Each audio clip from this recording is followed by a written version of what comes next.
جہاں ہمیں مسلمان بنانے میں مدارس کا کردار ہے، وہاں ہمیں فرقہ پرست بنانے میں بھی مدارس ہی کا کردار ہے۔ یہاں سیکولرزم طاری ہے، پاکستان کو دن بدن اسلامائزیشن کی طرف نہیں جا رہا۔ کہ اختلاف کے بھی کوئی آداب ہیں، کوئی سلیقہ ہے جو قرآن اور سنت سے ہمیں معلوم ہوتا ہے کہ وہ چیزیں، وہ روایتیں لوگوں میں بتائی ہی نہیں گئی ہیں۔ اختلاف تو بتایا گیا ہے، لیکن اختلاف میں ان کا رویہ کیا تھا؟ امام ابو حنیفہ کا امام مالک کے ساتھ کیا رویہ تھا؟ سب سے زیادہ ذمہ داری تو حضرت پھر جماعت اسلامی پہ آتی تھی کہ چلو باقی جماعتوں پہ تو ہم دیکھتے ہیں کہ کہیں نہ کہیں ایک مسلک کی چھاپ ہے۔ مولانا مودودی کی اور جماعت اسلامی کی ترجیحات میں پالیٹکس شامل ہوئی۔ مفتی منیب الرحمان صاحب نے کہا کہ یہ مزاروں پہ دمال اور یہ وہ، کوئی اس کا اسلام سے تعلق نہیں ہے، کوئی اعلیٰ حضرت بریلوی صاحب سے ان چیزوں کا کوئی تعلق نہیں ہے۔ وہ کہنے لگا کہ آپ پہلے یہ بتائیں کہ آپ اندر سے کیا ہیں۔ یعنی اگر آپ دیوبندی، اہل حدیث، شیعہ، سنی، بریلوی نہیں ہیں تو آپ کیا ہیں؟ بسم اللہ الرحمن الرحیم۔ السلام علیکم ورحمۃ اللہ وبرکاتہ۔ آئی ہوپ آپ خیر وافیت سے ہوں گے۔ اور آج میرا فیوریٹ ٹاپک ہے اور کئی سالوں سے میں اور میری ٹیم اس پہ کوشش بھی کر رہے ہیں کہ امت میں جو اتحاد ہے وہ کیسے ممکن ہو، اور اگر کسی چیز پہ بھی کسی بھی پرسنالٹی کا یا دو مسلمان بھائیوں کا آپس میں اختلاف ہوں تو اس کے آداب کیا ہونے چاہیے۔ تو اس حوالے سے بڑی great personality doctor Akhtar Hussain عظمی صاحب آج ہمارے ساتھ موجود ہیں۔ ان کی مختلف ٹاپکس پہ کافی زیادہ جو کتابیں ہیں وہ مشہور ہیں، اور ابھی ریسنٹلی بھی انہوں نے کچھ مواد پہ کام کیا ہے، نئی کتاب بھی ان کی آ رہی ہے، تو اس حوالے سے بھی ان کے ساتھ ڈسکشن کریں گے۔ اور یہ جو اتحاد امت اور جو اختلاف کے آداب ہیں اس حوالے سے بھی ہم کوشش کریں گے کہ حضرت کے جو علم سے ہیں، ان کے ایکسپیرینس سے جو ہے وہ آپ بھی استفادہ اٹھائیں ایز اے آڈینس، اور میں بھی۔ حضرت سب سے پہلے تو بہت شکریہ کہ آج آپ نے ہمیں اپنا قیمتی وقت دیا۔ تو حضرت آج کے پروگرام کی جو تھیم ہے وہ یہی ہے کہ مور دین 75 ایئرس تو ہمارے ملک کو ہو گئے ہیں بنے ہوئے، اور اس سرزمین پہ بھی بڑے بڑے علمی نام بھی پیدا ہوئے، لیکن کیا وجہ کہ وقت کے ساتھ ساتھ دنیا نے جہاں ترقی بھی کی، اور ہم دیکھتے ہیں ویسٹ کو بھی کہ جہاں بھی کوئی ایسا معاملہ ہو کہ جہاں ویسٹ کا یا مغربی قوتوں کا مفاد ہو تو وہ یکجا ہو جاتے ہیں، لیکن ہمارے یہاں کیا وجہ ہے کہ بجائے کہ ہم اپنی غلطیوں سے سیکھ کے کسی ایک پلیٹ فارم پہ یا کسی ایک بات پہ اتفاق کر کے مل کے کوئی کام کرتے، دن بدن ہمارے اندر جو ہے وہ تفرقہ بڑھتا کیوں چلا گیا؟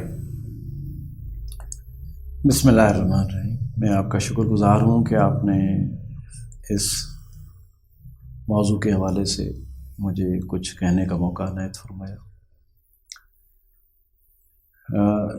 جہاں تک معاملہ ہے ہمارے اتفاق اور انتشار کا، اس میں یہ عرض کروں کہ اگرچہ ہمارا اہل علم کا اس بارے میں کہ جب بھی کبھی کوئی مشکل اور کڑا وقت آیا ہے اسلام کے حوالے سے اور اسلامی شاعر کی حفاظت کے حوالے سے، تو الحمدللہ امت کے تمام علماء، فقہا آج کے دور میں بھی، جس 75 سال کی آپ نے ذکر کی ہے، اس میں بھی بے شمار مثالیں ہیں کہ وہ بار بار اکٹھے ہوئے ہیں۔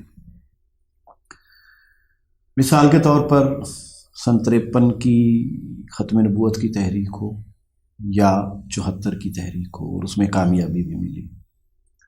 اسی طرح نظام مصطفیٰ کی تحریک ہو، اس میں بھی سارے اکٹھے ہوئے۔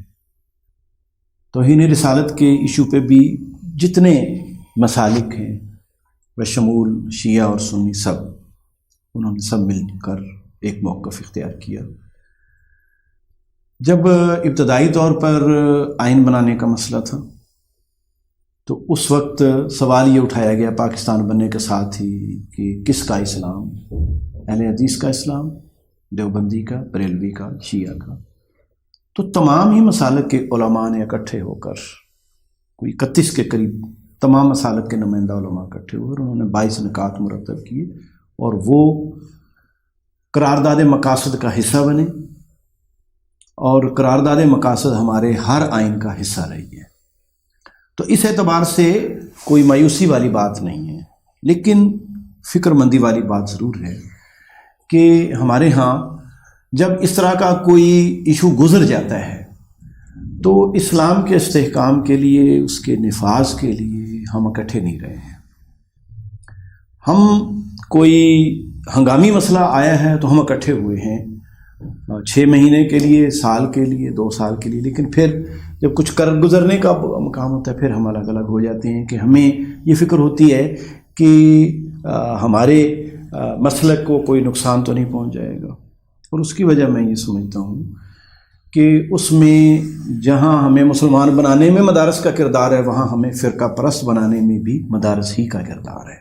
ہمیں اس کو ماننا چاہیے کہ وہاں گھٹی کے اندر مسلک اتنا گہرا ڈالا جاتا ہے کہ اس میں جہاں دین پڑھانا ہے، دین سے پہلے زیادہ مسلک کی بحثیں زیادہ کی جاتی ہیں۔ میں آپ کو یہ عرض کروں کہ آپ کو بھی تھوڑا بہت مدارس کا مشاہدہ ہوگا کہ جب معاملات والی حدیثیں آتی ہیں، عمومی نماز روزے کی آتی ہیں، حج زکوٰۃ کی باتیں آتی ہیں، عمومی طور پر سود کے حوالے سے بات آئے گی، پڑوسی کے رشتہ داروں کے حقوق کی بات آئے گی، تو سارے ہی حدیث پڑھانے والے سرسری گزر جائیں گے، چلو چلو چلو، حدیث مکانے کا بھی ایک برڈن ہوتا ہے ختم کرنے کا۔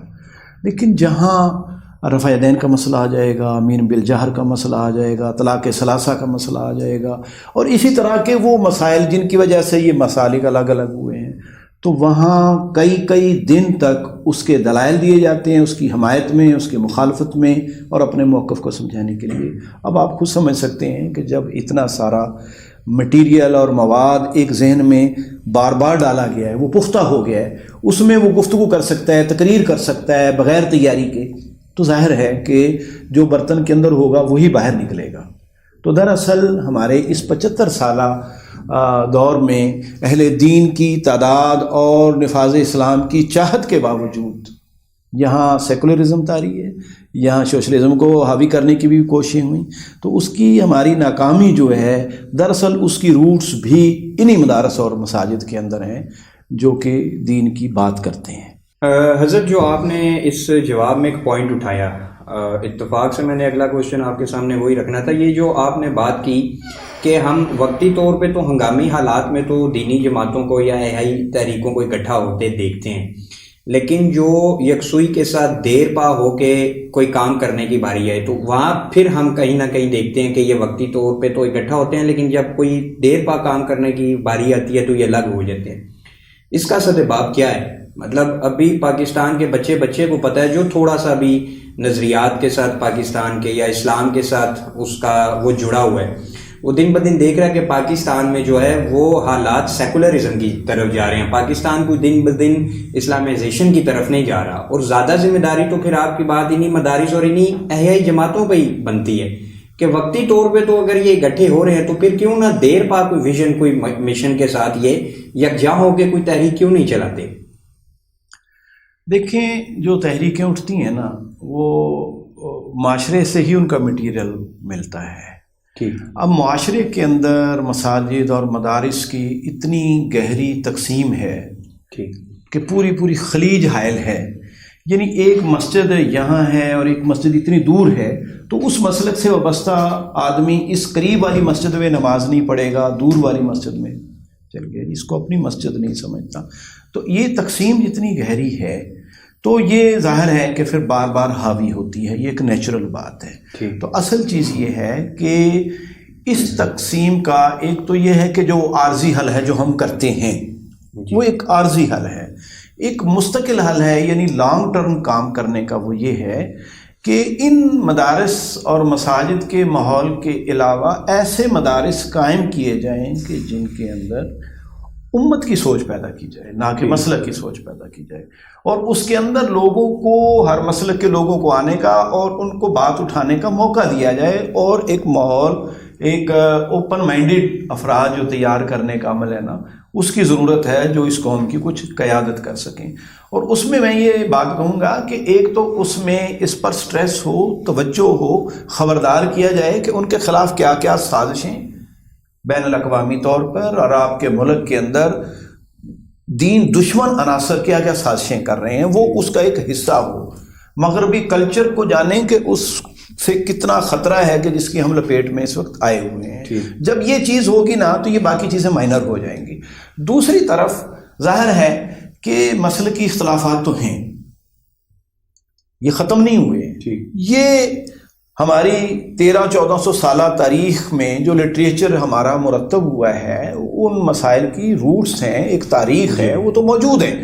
تو اب ان کو پڑھنا پڑھانا اس میں کوئی حرج نہیں ہے، لیکن اصل ضرورت اس چیز کی ہے کہ جب اس چیز کے دلائل پیش کیے جائیں تو اس میں اتنا ہی زور اس چیز پر بھی ہو کہ آداب کے بھی کوئی اختلاف کے بھی کوئی آداب ہیں، کوئی سلیقہ ہے جو قرآن اور سنت سے ہمیں معلوم ہوتا ہے.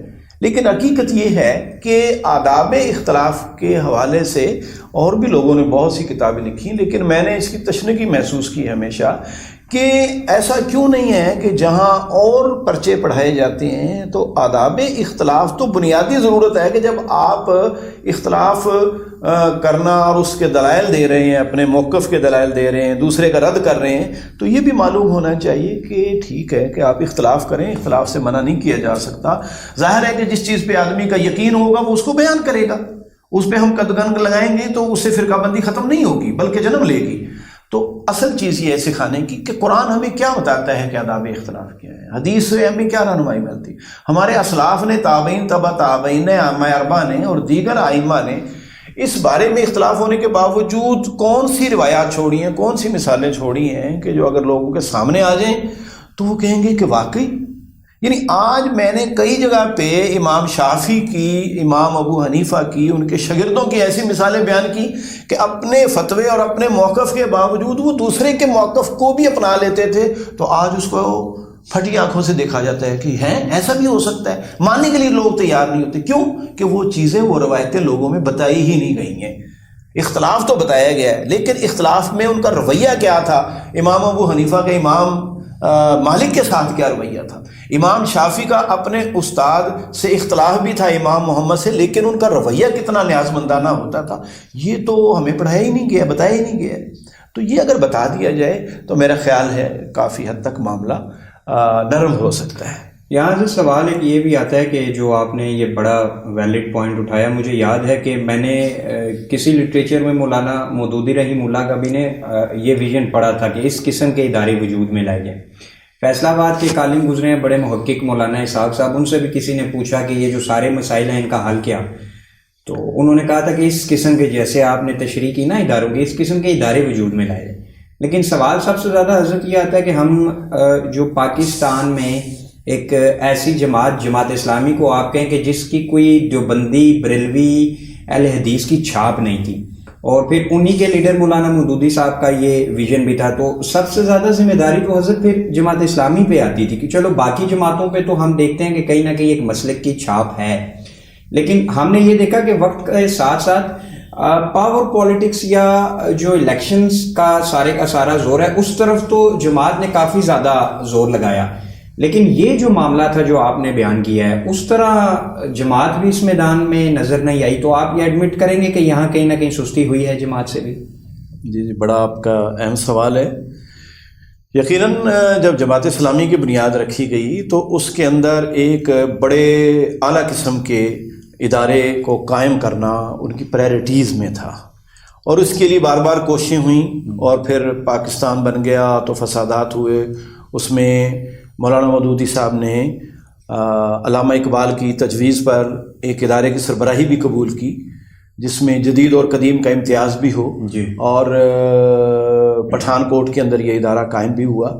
لیکن پاکستان میں آنے کے بعد مولانا مودودی کی اور جماعت اسلامی کی ترجیحات میں پالیٹکس شامل ہوئی، اور آپ جانتے ہیں کہ جو سیاست ہوتی ہے اس کے اندر ایک ہنگامیت آ جاتی ہے، اور تنظیم کے اندر بھی کوشش یہ تھی کہ جو لٹ پٹ کے آئے ہیں، لا الہ الا اللہ کے لیے قربانیاں دے کے آئے ہیں، یہ تصور تھا کہ وہ اسلامی جماعت اگر ان کے سامنے کوئی اچھے انداز میں آئے گی تو وہ اس کو سپورٹ کریں گے.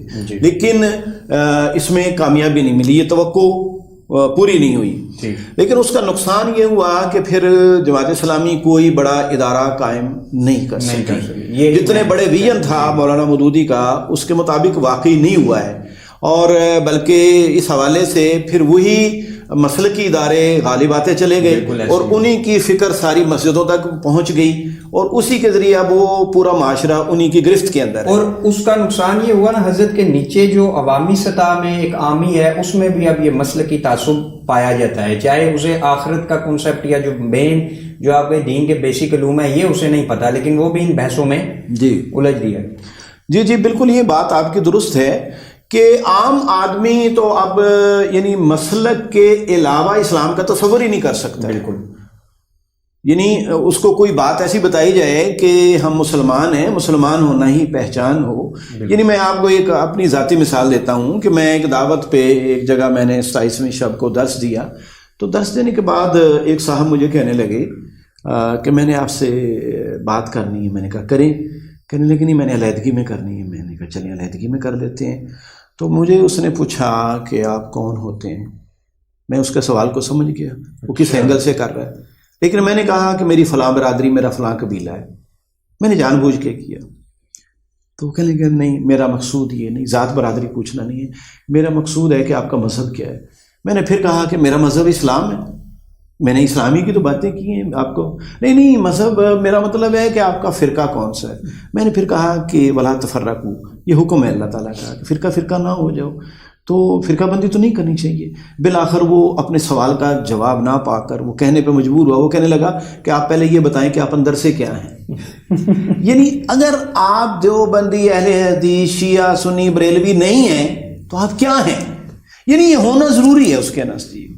یہ ٹھیک ہے کہ علمی لحاظ سے کوئی آدمی اپنی نسبت دیوبند سے کرتا ہے, بریلی سے کرتا ہے, کوئی حرج والی بات نہیں ہے. کوئی آدمی اپنے آپ کو اہل مدینہ کے تعامل پہ سمجھتا ہے, کوئی کوفے والوں کے تعامل, تو کوئی حرج والی بات نہیں ہے کہ میں بغدادی ہوں یا میں امام ابو حنفی ہوں, یا کوئی حرج والی بات نہیں ہے. لیکن اس کو پہچان بنا لینا اور اس کے اوپر اصرار کرنا اور اس کے بغیر اسلام کا تصور ہی نہ کر سکنا, یہ وہ چیز ہے کہ جو اتنی پینیٹریٹ کر گئی ہے ہمارے ذہنوں کے اندر کہ ایک آدمی اپنا تعارف صرف یہ کرائے کہ میں مسلمان ہوں تو اس کو کافی نہیں سمجھا جاتا. جبکہ اللہ نے کہا ہوا سماکم المسلمین, اس نے تو آپ کا نام مسلمان رکھا ہے, من قبل وفی ھذا, پہلی کتابوں میں بھی اور اس کتاب میں بھی. لیکن ایسا اطمینان نہیں ہوتا. یہ واقعی ایسی بات ہے. آپ کی حضرت ایک کتاب بھی بڑی مشہور ہے آداب اختلاف کے نام سے, اور ابھی آپ نے یہ ڈسکس بھی کیا کہ جیسے ہم دیکھیں احناف میں بہت زیادہ لٹریچر یا فتاوی جات اہل کوفہ سے آتے ہیں. اسی طرح جب میں بظاہر خود مالکیوں کو پڑھتا ہوں تو وہ اہل مدینہ سے ہی, جو امام مالک کا بھی آپ کو میرے سے بہتر پتہ ہوگا کہ اہل مدینہ کے ہی عمل کو وہ ترجیح دیتے ہیں. تو اس کتاب کے بارے میں تھوڑا سا بتائیں کہ جب اس کتاب میں کہ آپ نے سلف سے یہ چیزیں لکھی ہیں, ہمارے یہاں تو اختلاف کو کفر اور حرام اور حلال تک بعض اوقات جنت اور دوزخ تک بھی لے جاتے ہیں. ان لوگوں میں بھی اختلاف تھا, تو آپ نے سلف کو کیسا پایا فروعی اختلاف میں؟ ایک تو بیسک ہے نا کہ جس پہ تو نص ثبوت ہے, لیکن یہ فروعی اختلاف ہے, جیسے آپ نے کہا آمین اونچی کہنا, کم کہنا. تو اسلاف نے کیا اس چیز پہ 3-4 گھنٹے کی لڑائیاں, مناظرے, پھر ایک دوسرے کی نمازوں کو باطل کہنا, کیا ایسا آپ کو ملا؟ اور اس کتاب کا بھی تھوڑا سا تعارف کروائیں ذرا, کس نوعیت کا کام کیا آپ نے؟ جی الحمدللہ یہ میری کوئی 40 سال کی فکر کا یہ محور تھی یہ کہ آخر ہم اختلافات ہی کو کیوں اتنا حاوی کیے ہوئے ہیں, اس کی وجہ کیا ہے. تو اس مقصد کے لیے میں نے پھر مطالعہ شروع کیا اور پھر ان ڈیٹیل یہ چیزیں اکٹھی کیں اور حوالے کے ساتھ اکٹھی کیں. تو اس کو میں نے آداب اختلاف کے نام سے, یہ 2 حصوں میں میری کتاب ہے. اور الحمدللہ جب میں نے اس کو لکھا ہے تو پھر میں نے یہ اہل علم کو اس کا مسودہ مختلف اہل علم کو بھیجا, اہل حدیث, دیوبندی, بریلوی, بشمول شیعہ علماء, ان کی طرف بھی بھیجا. میں نے ان سے یہ گزارش کی کہ اگر اس میں کوئی میٹیریل آپ کے مسلک کو صحیح نمائندگی نہیں کر رہا, غلط اس میں کوئی معلومات نہیں, ایک تو آپ اس کی اصلاح کر دیں. دوسرے اس میں کوئی دل آزاری والے الفاظ ہیں, وہ باقی جو نتائج اخذ کی ہیں وہ میرا ایک موقف ہے, ٹھیک ہے, وہ مجھے حق ہے. آپ اپنی رائے دے سکتے ہیں لیکن میں قبول کروں یا نہ کروں, لیکن کوئی غلط بات آپ سے منسوب نہیں کروں گا. ٹھیک, جو آپ کہیں گے کہ یہ ہمارا موقف ہی نہیں ہے تو وہ تو غلط ہے کہ میں منسوب کروں. تو اس طریقے سے الحمدللہ اس کتاب پہ ہر طبقے کے, کسی کے 2 علماء نے, کسی کے 1 علماء نے, 2 علماء نے اس پہ تقریزیں لکھی ہیں, وہ اس کے ساتھ نہ تھی ہیں, اور انہوں نے اس کو ایک اچھی کاوش قرار دیا سبھی نے. تو ایک تو یہ، دوسری بات یہ ہے کہ جب میں نے پڑھا تو میں سمجھتا تھا کہ شاید جو ہمارے قریب کے مسالک ہیں اور علماء ہیں اس میں خصوصاً بریلوی مکتب فکر سے شاید اس طرح کی مثالیں جو قربت پیدا کرنے والی، ہم آہنگی پیدا کرنے والی نہ جانے ملیں گی بھی کہ نہیں کہ ان کے علماء کا. لیکن الحمدللہ میری اپنی کئی غلط فہمیاں دور ہوئیں، اور ہر مسلک کے اندر ایسے علماء موجود رہے ہیں، آج بھی موجود ہیں کہ جو مسلک سے بالا تر ہو کر بھی سوچ رکھتے ہیں اور اتحاد امت کے لیے کچھ نہ کچھ قربانی دینے کو، کچھ کسر و انکسار کا مزاج بنانے کو ترجیح دیتے ہیں. میری یہ کلیئرٹی ہوئی اس بارے میں. جہاں تک ہمارے قدیم اسلاف کی بات ہے، ائمہ اربعہ سے لے کر اور بعد کے اور محدثین، تو ان کے ہاں بھی یہ رویے کبھی نہیں تھے کہ کسی فروعی مسئلے کے اوپر اتنا مسئلہ اٹھایا جائے کہ دوسرے کو راندہ درگاہ کر دیا جائے اور اس کے ساتھ نماز پڑھنے کو، اس کے پیچھے نماز نہ پڑھنے کے فتوے دیے جائیں. کوئی ایسی بات آپ کو کم ہی ملے گی، اور اگر کوئی ہے بھی تو وہ بڑے مائنر لیول کے اوپر رہی ہے. بحیثیت تو مجموعی عوام الناس اکٹھے نمازیں پڑھنے والے تھے. اب اس میں دیکھیں امام کفال مروزی شافی علماء میں سے ہیں، اور اسی طرح ابو عامر حنفی عالم تھے. تو وہ ابو عامر حنفی جو تھے وہ گزر رہے تھے، مغرب کے اذان ہوئی تو مروزی کی مسجد کے اندر داخل ہو گئے وہ. تو امام مروزی نے دیکھا کہ ایک حنفی عالم آئے ہیں، وہ بھی جانتے تھے ظاہر ان کے شہر کا مسئلہ تھا. تو جب نماز کا وقت ہوا تو انہوں نے آگے کر دیا حنفی عالم کو، آگے کر دیا.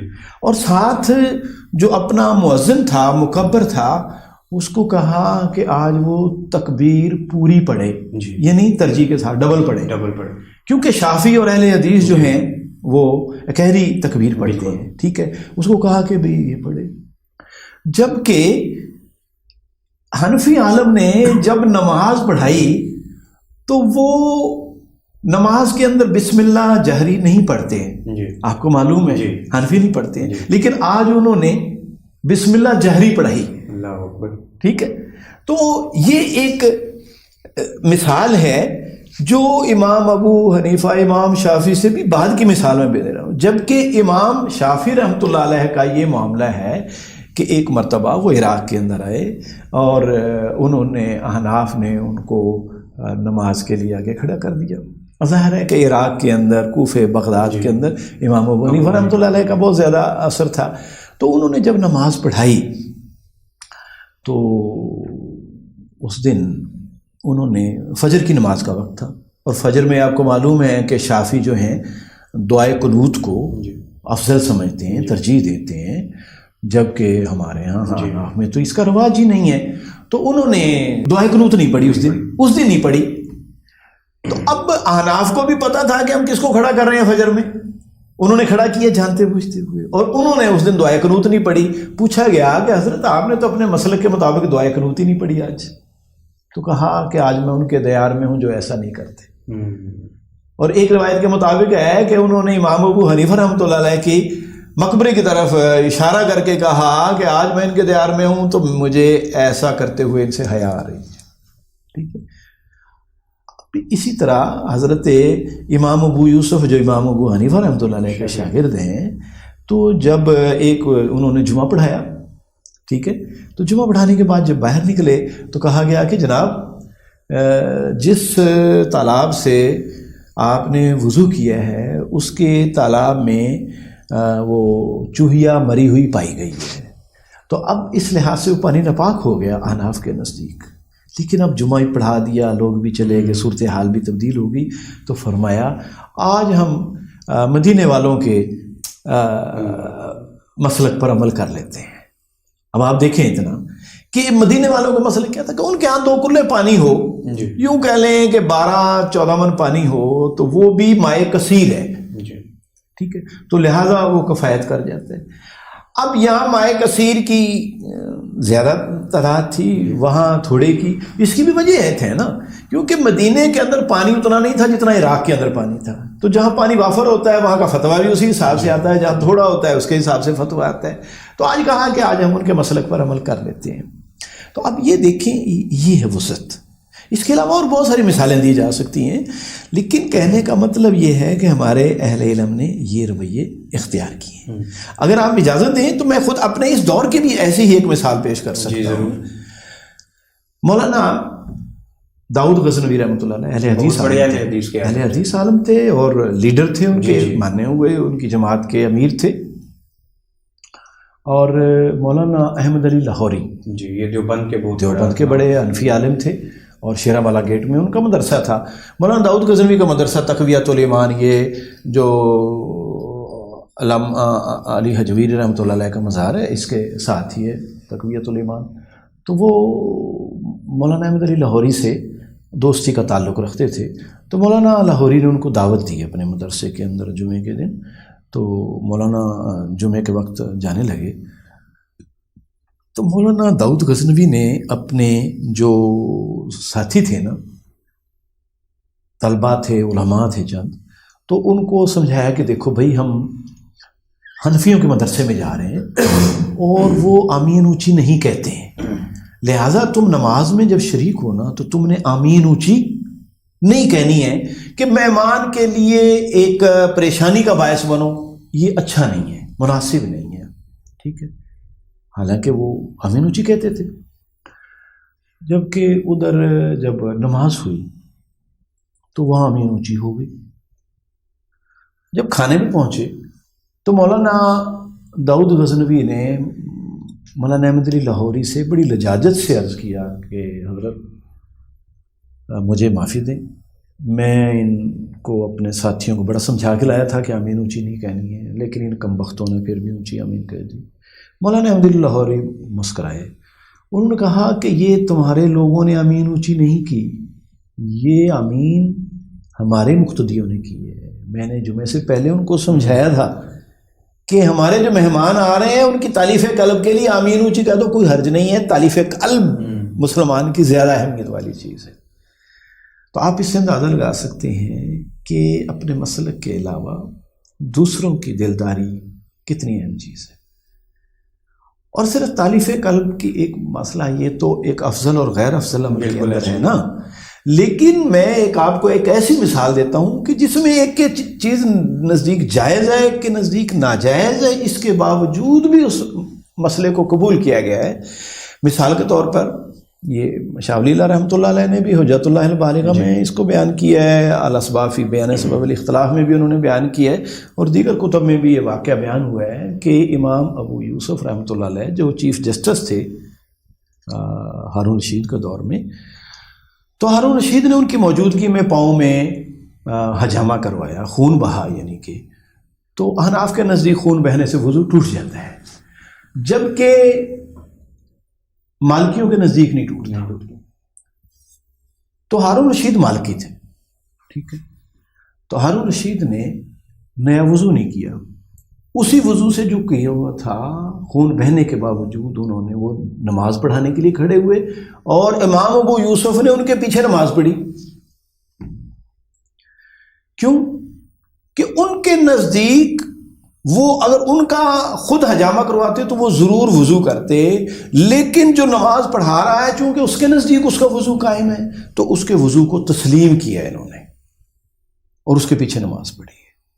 تو حالانکہ ان کے نزدیک ناجائز ہے، لیکن یہ کہ اس کے لیے تو ماننا پڑے گا نا کہ جس کا مسلک ہے یہ. تو یہ مثالیں ہماری بیسیوں ہیں، لیکن ہم ان مثالوں سے کچھ سیکھتے نہیں ہیں.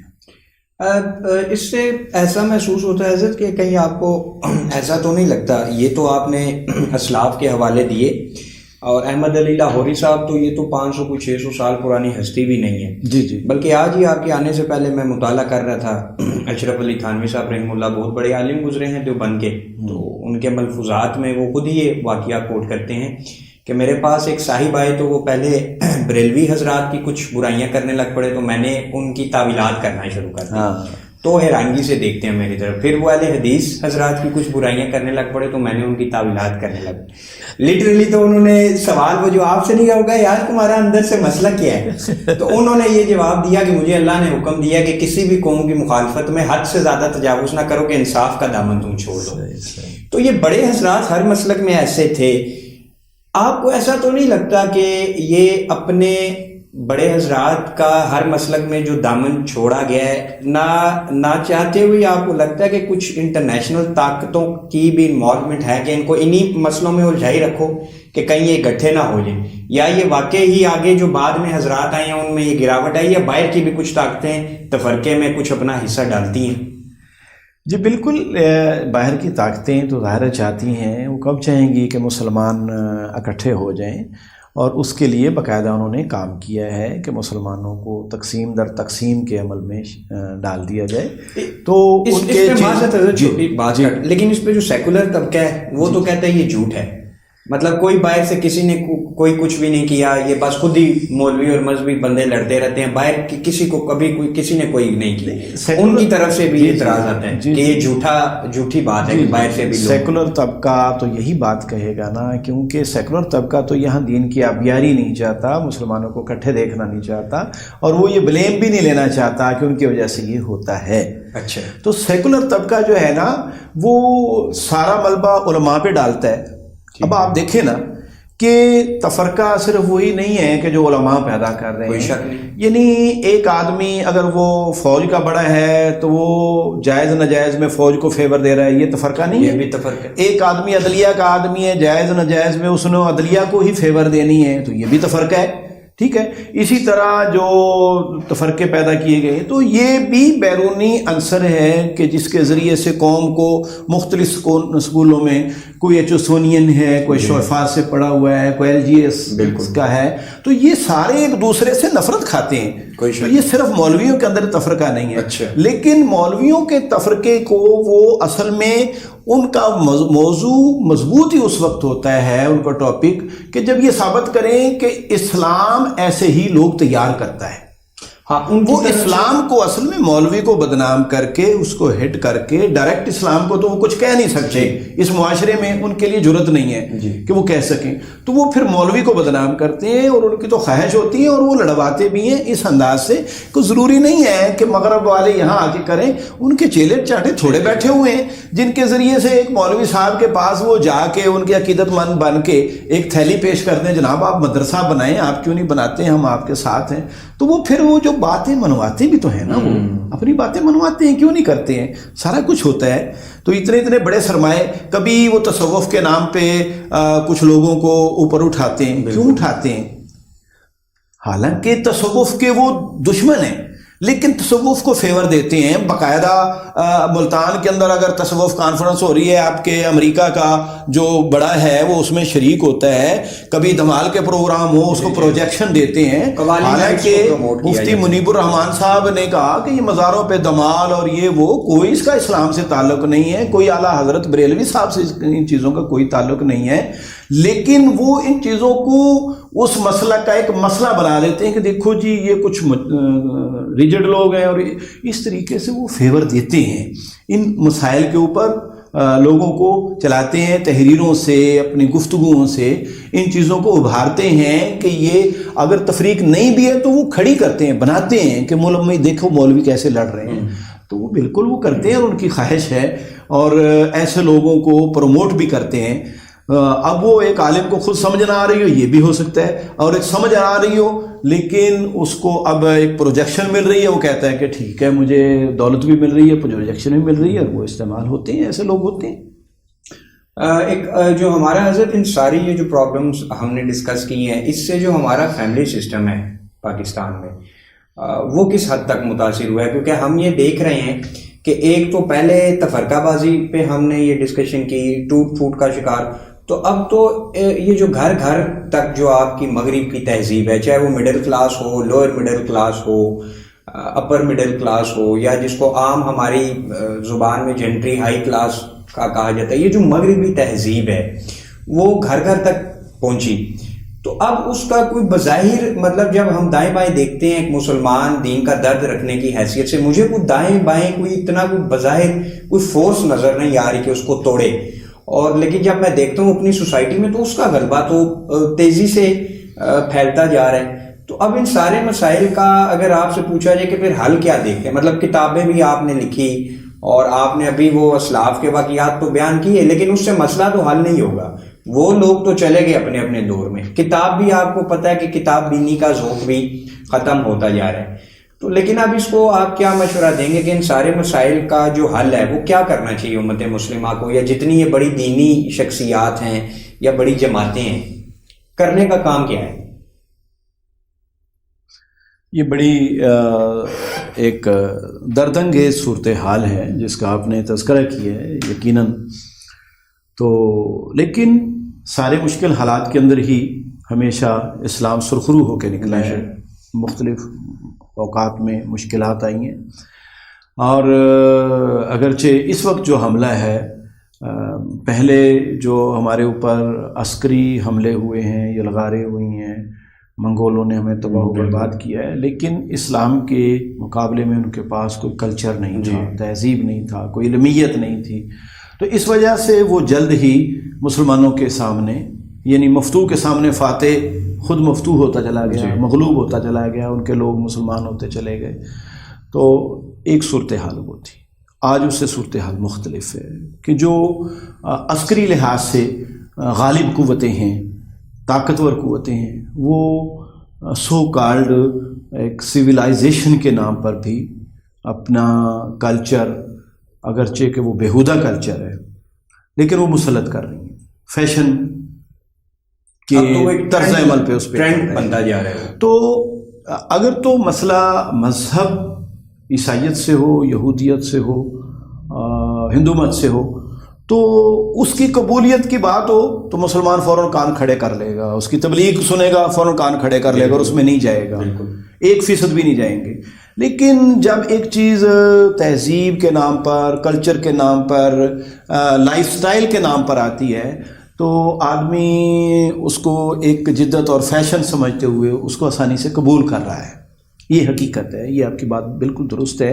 اور گھر گھر کے اندر اب مذہبی گھرانوں کے اندر بھی ان کی بچیاں اپنے حساب سے چل رہی ہیں، اور خود دردمند لوگوں کو، مذہبی لوگوں کو اپنے بچوں کو سمجھانا بھی مشکل ہوتا جا رہا ہے. اور اس بارے میں ہمیں ہمدردانہ لب و لہجہ اختیار کرنا چاہیے، نہ کہ ایک دوسرے کے پاؤں کھینچے کہ دیکھو جی اس کی بیٹی، وہ خود مبلغ بنا ہوا، اس کا بیٹا کیا کر رہا ہے، اس کی بیٹی، بجائے اس کی کہ ایک پوری یلغار ہے، ایک فتنے کی زد میں ہم سب کے بچے ہیں اور ہمدردانہ انداز سے اس کے نکلنے کی ضرورت ہے. تو اس میں ایک تو میں ہی کہوں گا کہ جہاں تک ہمارے علمی ادارے ہیں، خود مذہبی ادارے ہیں، مسجدیں ہیں، وہاں مغربی تہذیب کو تھوڑا سا اس کی بنیادیں کیا ہیں وہ سمجھانے کی ضرورت ہے. اور وہ بنیادیں یعنی ہمارے ہاں اتنا بھی لوگ نہیں سمجھتے، بڑے بڑے اہل علم نہیں سمجھتے ہیں. جب کوئی ایسی مشترکہ مجلس ہوتی ہے جو رواداری کے نام پر برپا کی جاتی ہے تو اس میں مغربی کلچر کی بات آتی ہے تو جی وہاں آزادی، ہاں جی ہمارے ہاں اسلام میں بھی بڑی آزادی ہے، جی اسلام، وہاں جی مساوات ہے، ہاں جی ہمارے ہاں بھی مساوات ہے، ٹھیک ہے. وہاں ترقی کی بات، جی ہمارے ہاں بھی ترقی کی بات ہو. بھائی مساوات کا تصور ان کا بالکل ہی ہمارے سے 90 زاویے پہ مختلف ہے. آزادی کا تصور ہی ان کا اور ہے. ہمارے ہاں مساوات کا تصور، ان کے ہاں عورت و مرد کی مساوات کا تصور ہے. ہمارے ہاں تو ایسا نہیں ہے. ان کے ہاں کوئی حفظ مراتب کا لحاظ نہیں ہے کہ باپ ہے یا بیٹا ہے، نہیں، بیٹا تھوڑا سا شعور میں ہے، اس کو تھپڑ مارا ہے باپ نے تو وہ سیدھا وہاں جا سکتا ہے، یعنی عدالت میں جا سکتا ہے، تھانے میں جا سکتا ہے. تو ہمارے ہاں ایسا نہیں ہے، ٹھیک ہے.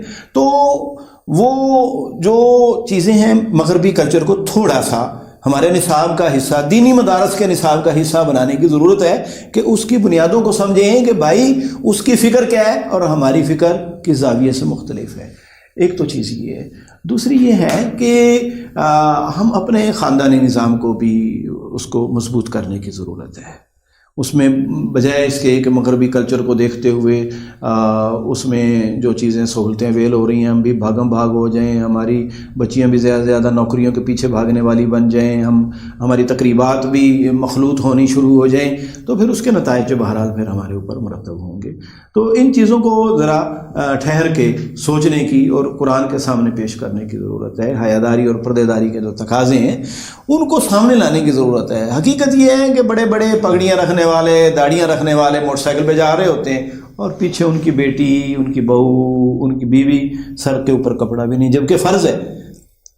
ٹوپی رکھنا، پگڑی رکھنا فرض نہیں ہے، داڑھی رکھنا اس حساب سے وہ ساری امت کے نزدیک فرض کی نوعیت میں نہیں۔ آپ اس کو واجب کر لیں، سنت موقع کر لیں، کچھ بھی کہہ لیں، لیکن جو چیز حرام ہے، صریحاً حرام، اس کا ارتکاب ہو رہا ہے اور ہم برداشت کیے جا رہے ہیں۔ سود کھانے میں کوئی ہمیں پریشانی نہیں لاحق ہوتی، رشوت کھانے میں کوئی، ہم ایک دوسرے کو چیک نہیں کرتے ہیں ہمارے گھر میں کہاں سے پیسہ آ رہا ہے، لیکن ایک معمولی سے مسئلے کے اوپر ہم جو فروعی نوعیت کا مسئلہ ہے دین کا، اس کے اوپر ہم نے ایک دوسرے سے مخالفت کی ہوئی ہے۔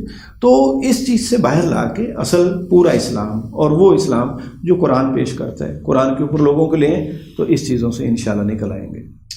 بہت شکریہ حضرت وقت دینے کا، اور میری دعا ہے کہ اللہ رب العزت اس ملک کے پاکستان میں اپنا دین کا جو غلبہ ہے وہ ہمیں دیکھنا نصیب فرمائے، اگر ہمیں نہ صحیح کم سے کم آنے والی جو نسلیں ہیں وہ اس میں ضرور اپنا حصہ ڈالیں۔ تو آپ کا ایک دفعہ حضرت پھر شکریہ ادا کرنا چاہوں گا۔ لاسٹ میں اگر ہماری آڈینس کے لیے کوئی پیغام آپ دینا چاہیں تو۔ بس میں یہی چاہتا ہوں کہ ہم اس بات پر غور کریں کہ جب اسلام عرب کے اندر آیا تھا تو وہ کن مقاصد کے لیے آیا تھا، کن پہلوؤں سے اصلاح کی تھی۔ اسلام کی ابتدائی آیات جو آخری 3 پاروں کے اندر ہیں، ان میں کیا حکم ہے؟ جہاں ان میں ایمانیات کی، توحید، رسالت، آخرت کی بات ہے، اس کو پریورٹی میں رکھیں۔ پھر وہاں اخلاقیات کی بات ہے، قانون بھی ابھی نہیں آئے، یتیم کا حق ہے، زندہ گاڑے جانے والی بچیوں کی فیور کی بات ہے، مسکین کے حوالے سے بات ہے۔ یہی چیزیں بار بار تذکرہ ہو رہی ہیں، برائی بے حیائی سے بچنے کی بات۔ تو ان چیزوں کو پہلے اختیار کریں جو دین کی پرائرٹی میں ہیں، جو مکے کے اندر میں اس کی اجازت تھی۔ باقی چیزیں پھر مدینے کے اندر قوانین بھی آئے، ساری چیزیں آئیں، وہ اپنی جگہ پہ ہیں۔ تو آج دوسری چیز یہ ہے کہ قرآن کو پڑھیں ترجمے کے ساتھ، بار بار گو تھرو ہوتے رہیں۔ جیسے ہم رمضان میں قرآن ختم کرتے ہیں، ایسے سارے سال میں کم از کم ایک بار قرآن سے ترجمے کے ساتھ گو تھرو ہونا کوئی ناممکن بات نہیں ہے، ہر آدمی عہد کر لے تو پھر سارے سامنے آ جائے گا کہ اسلام آیا کن پوائنٹس پر اور کن موضوعات پہ سب سے زیادہ فوکس کر رہا ہے۔ جزاک اللہ، بڑی مہربانی، بہت شکریہ۔